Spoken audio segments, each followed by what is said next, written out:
Yan guys, yung pagtatiming ng ganitong makinas guys, yan. Yan, mga sir. Ito yung ito yung makina na ito, brother. Yan. Talubad.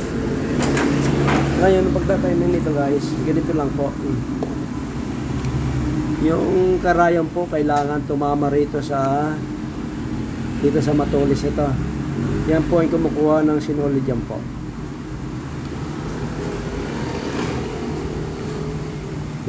Yan po.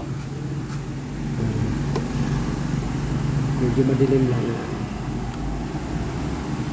Ngayon, isi-switch mo siya sa zigzag. Yan po.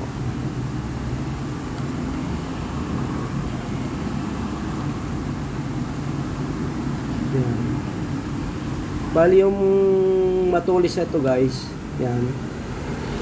Ito.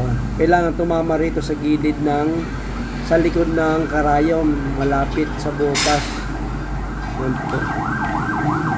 Mga 1 mm lang yan guys, pasigsag siya. Mga 1 mm.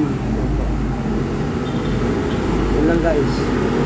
So guys, yan muna. I-update ko kayo kung ano mangyayari. Titesting ko muna guys. Yan muna guys.